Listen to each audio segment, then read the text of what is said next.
different. UTS Insert dan UTS Graduate Program itu different. Kalau PDIP itu beneran mau melawan Gibran dan Jokowi, ya mereka harus push for impeachment sebetulnya. Tapi persoalannya kan PDIP tidak pernah mau untuk ambil leading role untuk mengimpeach Gibran kan. Tapi terbukti PDIP juga tidak bisa memainkan peran sebagai oposisi sekarang ini, dan mereka juga tidak mau akhirnya memainkan peran itu. Iya, memang itu realitas politiknya. Kalau PDIP mau menjadi beroposisi, ya mereka harusnya push for impeachment.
Saya juga mau lompat. Apakah hal yang sama Romo tangkap juga di latar belakang pendidikan Gibran? Sejauh apa Romo paham mengenai latar belakang pendidikan Gibran? Yang saya kasih latar belakang sedikit walaupun Romo sudah tahu barangkali. Kita kan punya 2 dokumen resmi. Dokumen resmi itu bernama berkantor dimiliki oleh KPU dan dimiliki oleh Setnek. Kalau KPU dalam konteks sebagai calon wakil presiden, kalau di Setnek dalam konteks sebagai wakil presiden yang sudah jadi. Di KPU latar pendidikan Gibran itu dituliskan bahwa dia mengalami SMA 2 kali. Jadi setelah tamat SMP di tahun 2002, dikatakan 2002 sampai 2004 dia itu masuk OPSS, yaitu Orchid Park Secondary School, selama 2002-2004. Kemudian disebutkan juga dalam kurun 2004-2007, which is 3 tahun, dia mengikuti yang namanya program UTS Insert di Australia, ya, atau yang katanya, wah, ada yang mengatakan, wah kalau 3 tahun itu sudah setara diploma katanya, ya kan? Tetapi di situ ditulis tetap SMA. Berikutnya dia lulus MDIS dari Singapura dengan ijazah Bradford University, walaupun kuliahnya nggak jelas di mana, di Singapura, tapi dia nggak pernah ke Bradford Inggris, ya. Nah itu di KPU, tapi di Setnek dibalik. 2002-2004 dia di OPSS tadi, Orchid Park Secondary School. Kemudian 2004-2007 dia di MDIS sebagai S1 atau graduate school-nya, ya, undergraduate school-nya. Kemudian pada tahun 2007-2010 dia di UTS Insert yang dikesankan seolah-olah pendidikan pasca sarjana. Bagaimana mungkin ada 2 dokumen dari institusi yang resmi, institusi publik, kok bisa berbeda dan tidak ada yang namanya pertanggungjawabannya? Silakan Romo melakukan eksplorasi terhadap hal ini yang Anda ketahui. Ya, saya tidak bisa komentar banyak ini dalam pengertian begini. Saya tidak paham pendidikan di Singapura, bagaimana. Saya tidak pernah sekolah di Singapura, jadi saya tidak mau mengklaim atau sok tahu begitu, ya. Jadi biarlah yang bicara itu yang lebih paham tentang itu, tentang sisi pendidikan Singapura detailnya. Saya juga, jadi itu yang pertama. Tapi yang lebih penting menurut saya itu adalah apa yang Anda katakan, bahwa kita tidak punya mekanisme memverifikasi itu sebetulnya. Ya, orang bisa klaim sana sini sertifikat atau apa, ini ekuivalen di Indonesia bagaimana? Kita verify itu bagaimana? Itu yang itu jadi masalah kan. Misalnya ketika Anda sekolah di Notre Dame dulu kan itu LLM, itu kan tentu jelas kan, ketika itu that you can verify that ketika itu kan, ketika ya itu sehingga tapi yang banyak kasusnya tidak. Walaupun kalau Romo search nama Refli Harun, you will know, you will don't know. You Well, I will, mean, I you know will your not find. name, so jadi I You will I not can do find. that. I mean, yeah. So yeah, Oke, karena my yeah. original name bukan Refli Harun ya. Oke, itu Ya, oke. ya, so Oke, I know silakan. that. Ya, ya. Iya, oke, oke. Iya. Jadi itu apa? Ini masalah. Cuma apa? Itu ada si apa Profesor Sulfikar Amir yang kemarin bicara di podcastnya Abraham Samad. Dia menjelaskan secara detail tentang itu pendidikan Singapura. Saya pikir saya lebih, ya mungkin dia lebih paham orang seperti itu. Saya pikir sehingga we can trust him more in some way. Saya tidak bisa bicara tentang itu ya. Tapi menariknya tentang Gibran ini sedikit saja begini. Ya, jelek-jelek begini saya juga pernah tinggal di Australia begini ya. Eh, Hmm, jadi waktu itu meskipun konteksnya saya tidak sekolah, tapi ini masih perjuangan masa lalu ketika itu waktu bersama PRD. ya. Karena ketika itu ya kita tidak bisa bergerak banyak di Indonesia. Ketika itu akhirnya ketika Budiman CS di penjara ketika itu saya ketika itu akhirnya eh, eh, terpaksa melakukan banyak kampanye di luar negeri sehingga saya seperti itu tinggal di Hmm, Sydney, Australia. So I know a little bit about UTS. Ah, oke. ya, Itu tahun berapa Anda di sana? 97, 98. Oke, silakan, Romo. Ya, jadi ya, saya tahu lokasi di mana UTS segala macam seperti itu dan saya juga punya beberapa teman di yang sekolah di UTS. Jadi uh, I'm not entirely sure. Jadi kalau apa yang dikatakan proses yang dijelaskan baik dari KPU ataupun di Seknek itu dia bisa immediately to the graduate school dengan seperti itu.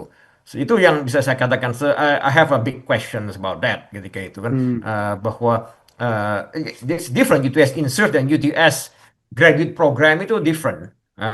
So hmm, that's something I can say gitu kan. Cuma hmm, persoalannya lebih akhirnya bagaimana kita verify itu kan dan kemudian lagi kepada proses ini yang ini saya lebih diskusikan dengan Anda lebih pada impeachment wakil presiden itu yang sebenarnya hmm, waktu itu kan saya sempat kirim artikel saya tulis kepada Anda cuma ya, kita sempat diskusi bahwa uh, ya this is maybe I mean one ground of impeachment sebenarnya kalau kita ingin bicara ketika itu ya. ya, Karena untuk saat ini, saya tahu Anda bicara banyak tentang impeachment Gibran, banyak segala macam. Eh, ya, agak susah dibuktikan yang lain-lain sebenarnya begitu ya. Meskipun hmm, banyak mengatakan itu sebenarnya gampang dibuktikan atau apa, tapi ya tidak terlalu mudah juga menurut saya di yang untuk yang tuduhan-tuduhan yang lain seperti Fufu Fafa ataupun hmm, yang apa kejahatan ekonomi segala macam hmm, itu seperti itu ya. ya, Eh, ya persyaratan jadi wakil presiden itu mungkin saya pikir yang bisa ya bisa dijadikan impeachment ground untuk dia ketika itu hmm, ya untuk di impeach. hmm, Baik masalah kemarin itu masalah umur yaitu keputusan MK maupun ijazah ini sebetulnya. hmm, Eh, ya cuma eh, repot juga akhirnya karena kalau kita melihat konstitusi kita kan Indonesia itu eh, sebenarnya ada tahapnya itu jadi two stage trial ketika itu kan. hmm, Setelah DPR harus di MK dulu, setelah di MK itu pun harus ada lagi di sidang lagi di MPR. Jadi itu higher threshold sebenarnya kan impeachment yang hmm, misalnya di South Korea, di Korea Selatan itu kan MK akhirnya memutuskan, ya sudah MK memutuskan salah ya sudah di impeach dia. Ataupun di Thailand begitu. Akhirnya sudah MK di sana memutuskan oke terbukti bersalah ya sudah akhirnya tidak ada lagi. Sedang di hmm, kita kan kalaupun MK memutuskan masih ada lagi sedang di MPR. Belum lagi hmm, kemudian DPR sebelum harus menginitiate the programnya kan impeachmentnya. hmm. Iya, sebenarnya Fufu Fafa itu juga agak jelas, walaupun memang artinya itu milik Wapres sebelumnya, tetapi memang yang paling terukur adalah soal syarat pendidikan ya Ya. sebenarnya. Tapi persoalannya Romo, kita tahu bahwa di Indonesia itu walaupun kesalahannya kalau orang Jawa bilang ceto welo-welo ya, expressis verbis gitu ya, no doubt ya kan, beyond reasonable doubt. Pokoknya tidak bisa lagi dibantah tetapi kan kadang-kadang mesin politiknya nggak bisa bergerak begitu. Pendapat Anda? Ya, ya betul itu. Eh, Ya, ini ada seorang apa? Anda pernah di podcast Anda pernah mengangkat ini wawancara seorang apa mungkin pakar politik yang di podcast lain oleh Budi Bantanurojo, si pakar politik yang mengatakan, oh ini semua tergantung Prabowo. Menurut saya itu bukan tergantung Prabowo, sebetulnya tergantung PDIP ini. Ya Hmm, kalau PDIP itu beneran mau apa melawan Gibran dan Jokowi, ya mereka harus push for apa impeachment sebetulnya. Tapi hmm, persoalannya kan PDIP tidak pernah mau untuk apa ambil apa leading role untuk mengimpeach Gibran kan. hmm, Itu pun dia baru dipecat itu pun setelah belakangan itu iya, karena mereka sudah merasa dikhianati. Tapi habis itu PDIP tidak pernah mencoba untuk apa mempermasalahkan lebih jauh dan push for impeachment. Nah, tergantung PDIP. Ya tapi terbukti PDIP juga tidak bisa memainkan peran sebagai oposisi sekarang ini dan bukannya hmm, tidak mau, mereka juga tidak mau akhirnya memainkan peran itu. Eh, hmm, jadi iya memang itu realitas apa politiknya. Kalau PDIP mau menjadi benar oposisi, ya mereka harusnya push for impeachment. Apakah berhasil atau tidak itu kan urusan lain. Tapi at least they want to do it. Itu kan saya hmm, tulis di artikel yang saya kirim ke Anda itu kan um, iya, in the last 1 year in Asia itu ada gelombang impeachment semua di Korea Selatan, di hmm, Thailand, di Filipina dan Indonesia lah dikatakan begitu. Tiga-tiga ini jalan semua ini. Indonesia saja yang nggak jalan kan. hmm, Presiden Korea diimpeach, Perdana Menteri apa Thailand diimpeach, di Filipina prosesnya jalan meskipun dibatalkan oleh Mahkamah Agung Filipina hmm. karena persoalan teknis, tapi Mahkamah Agung Filipina mengatakan bisa dibuka lagi 1 tahun berikutnya. Nah, di Indonesia yang nggak jalan sama sekali kita. Iya, yang menariknya adalah proses impeachment di Indonesia. Kan Anda membuat disertasi mengenai MK ya, Hmm, sangat bergantung kepada kemauan politik. ya, Padahal kita tahu bahwa politik kita makin lama makin kontraktual, ya kan? Makin tidak substantif, tetapi hanya didasarkan pada siapa dapat apa.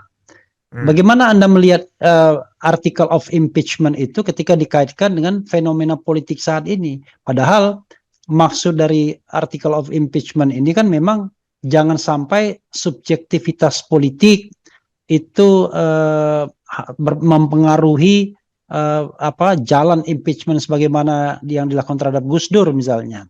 Tetapi ketika orang tidak bergerak terhadap Gibran, Anda berpikir bagaimana? Ya, seperti saya katakan tadi, sebenarnya kan itu kan kuncinya di PDIP dalam artian ya eh, mereka seharusnya play the oppositional role kan, tapi mereka tidak mau itu. Jadi akhirnya ini membuktikan bahwa ya there's apa a domination of power sebetulnya diadakan oleh apa Kim Plus ya. Oleh Hmm. Prabowo CS ketika itu dan Kim Plus Coalition yang dia ingin buat koalisi Hmm. permanen ketika itu kan akhirnya Hmm. dan PDIP juga kita nggak tahu apakah beneran mau Hmm. di luar atau akhirnya bergabung juga ke Kim Plus Plus nantinya. Tapi ini juga bukan persoalan baru karena sejak dulu pun PDIP ketika dia di luar pemerintahan dia tidak pernah mau main oposisi. Itu 10 tahun di bawah SBY itu PDIP juga tidak benar-benar beroposisi sebetulnya. PDIP ketika itu mengatakan sebagai apa sebagai mitra pemerintah atau apalah istilah mereka sebutkan ketika Hmm. itu kan. Tapi mereka bukan sebagai peroposisi. Akhirnya mereka selalu mencoba untuk kembali back to power kan dan setelah Hmm. SBY kan mereka mencoba kembali dengan Jokowi akhirnya ketika itu sebagai apa orang yang dijadikan petugas partai dan akhirnya meskipun dia bukan kader PDIP ketika itu Hmm. as long as we can go back to power sehingga Iya. akhirnya ya memang kalau konteks seperti ini sangat transaksional ketika itu kan ya Hmm. eh, ketika sudah ada pemenang semuanya langsung bergabung ke situ ke Iya. pemenang jadi grand coalition seperti itu ya tidak agak susah untuk impeachment akhirnya jalan. Ya, sekarang kalau kita bicara aktor impeachment ya, menurut Hmm, Anda ada orang mengatakan tergantung Prabowo, sebagaimana Anda katakan tadi dengan mengutip hmm, podcast saya sebelumnya. hmm, Tapi ada juga yang mengatakan itu kan bergantung pada elit-elit politik di partai politik. hmm, Ya, terutama 8 partai politik yang ada di parlemen. Lalu ngapain kita memilih wakil-wakil rakyat ya kalau begitu? Silakan. Karena di antara 88 itu bukan wakil rakyat tuh. Sebagian besar kan. Yang wakil rakyat, oh nggak ada malah, ya kan? Coba bayangkan. Jadi impeachment itu tidak ditentukan oleh wakil rakyat, tapi ditentukan kekuatan di luar wakil rakyat. Padahal konstitusi mengatakan itu adalah kekuatan DPR mestinya. Silakan. Ya, ini kan menunjukkan suatu persoalan di tatanan politik Indonesia dan juga masalah konstitusi. Ya, konstitusi secara bukan secara khusus written text, tapi secara Hmm. luas ya. Ya, sebenarnya kalau pengalaman Anda di Amerika waktu di sini Anda bisa mengamati kan, bahwa sebenarnya ketua partai itu di sini tidak terlalu penting perannya itu ya. Republican Party Ya. atau Democratic Party ketuanya nobody really know ketika itu karena Ya. peran mereka tidak penting akhirnya ketika itu kan. Hmm. Tapi di Indonesia itu kalau sudah jadi ketua partai sangat dikdaya sekali perannya sehingga melebihi sehingga eh, caucus Ketua misalnya partai itu suaranya 100% iya. di Misalnya partai kalau itu. in Amerika, in the US kan itu kan di Senat itu kan ada pimpinannya sendiri atau di House Ya. Representative kan ada. Itulah yang mereka yang menentukan sebelumnya kekuatannya karena Hmm. di parlemen ketika itu apa eh, the chair of majority misalnya Mitch McConnell atau di Republican Party atau ya misalnya ya dulu ya sekarang itu sudah Senator Jim Thune ya, ketika itu kan ya dia lah yang mereka memegang peran atau di eh, sebaliknya di the House Minority Leader, Majority Leader mereka lah yang memberikan peran bukan ketua partai. Ya akhirnya jadi ya tapi di Indonesia memang sudah begitu saat ini Hmm. ya jadi dia memang susah untuk di impeachment jalan akhirnya.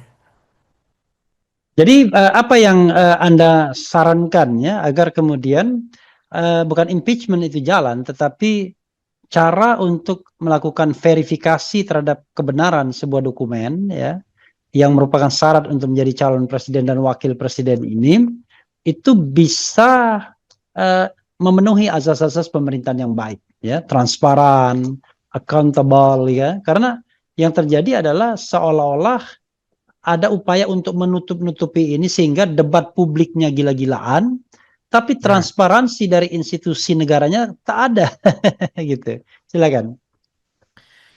Eh, saya tidak punya solusi ad hoc atau apa ya karena ini ya saya pikir ini sudah realitasnya sudah susah. Bagaimanapun dicecar akan susah juga ya baik institusi kenegaraan seperti KPU dan sebagainya yang yang menutup diri ataupun segala macam sehingga susah kita cari informasinya ketika itu. Dan juga mereka juga tidak punya keinginan untuk verifikasi kebenaran dokumen-dokumen tersebut. Dan juga institusi-institusi yang terlibat seperti UGM sekalipun tempat kita pernah kuliah Hmm. ketika itu kan Ya. yang juga uncooperative to some extent itu bisa kita perdebatkan lah bagaimana ya nanti kita bisa bicarakan lagi ketika itu. Tapi yang lebih penting yang saya katakan seperti Pak Jibli katakan itu waktu dia pidato itu kan di forum apa saya lupa itu ya dia mengatakan oke debat publik penuh dengan ini yang penting ini bagaimana kita melihat tatanan konstitusi baru itu saya pikir yang bisa kita bicarakan yang lebih penting the new constitution dalam artian begini uh, James Madison dan Jefferson itu pernah berdebat ketika itu kan waktu Hmm. penyusunan konstitusi Amerika. Perdebatannya begini ketika itu Jeffersonian dan Madisonian kan uh, mereka mengatakan bagaimana ini the Jefferson want the constitution to last ketika itu forever ketika itu kan harus Hmm.